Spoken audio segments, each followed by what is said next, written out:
கோவப்படாதீங்க கோவப்படாதீங்க.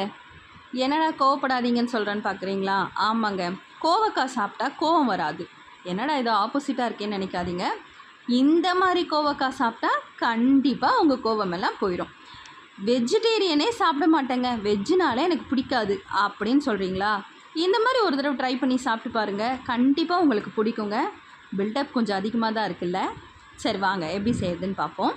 ஒரு கடாய் எடுத்துக்கோங்க. இந்த மாதிரி ஒரு இரும்பு கடாய் எடுத்துக்கோங்க. ஸோ ரோஸ்ட் ஆக நல்லாயிருக்கும். அதில் நல்லா ஒரு 2லேருந்து 3 ஸ்பூன் எண்ணெய் போட்டுட்டு கொஞ்சமாக கடுகு போட்டு தாளித்ததுக்கப்புறமா ஒரு ஆனியனை சாப் பண்ணி போட்டிருக்கேன்.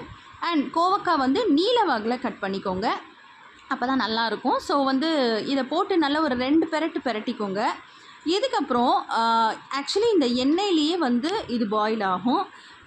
ஒரு 5 மினிட்ஸ்க்கு இந்த எண்ணெயிலே நல்லா பெரட்டுங்க, அதிலே கொஞ்சம் பாயில் ஆயிரும். இது தண்ணி காய்கறின்றதுனால ஓரளவு சீக்கிரமாகவே பாயில் ஆகிடும். இப்போது நம்ம இதுக்கு தேவையான காரம் அண்ட் உப்பு வந்து போட்டுக்கலாம். ஸோ நான் ஒரு 1/2 ஸ்பூன் அளவுக்குள்ள வந்து சால்ட்டு அண்ட் 1/2 ஸ்பூன் அளவில் சில்லி பவுடரும் போட்டுக்கிறேன். ஸோ 2ம் போட்டு நல்லா மிக்ஸ் ஆனதுக்கப்புறமா தண்ணி லைட்டாக தெளிக்கிற மாதிரி போட்டால் போதும், ஊற்றணும்னு அவசியம் இல்லை, லைட்டாக போடுங்க. அண்ட் இதோட மெயின் இன்க்ரீடியன்ட் என்ன அப்படின்னா நம்ம வறுத்த கடலை.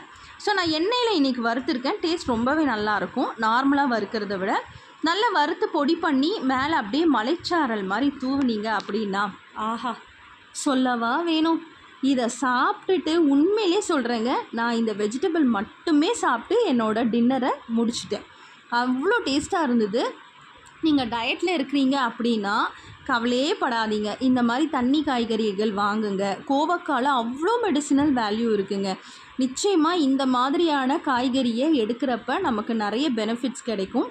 ஸோ கண்டிப்பாக உங்கள் வீட்டில் இந்த மாதிரி காய்கறி வாங்கி இவ்வளோ டேஸ்ட்டாக சமைச்சு சாப்பிடுங்க.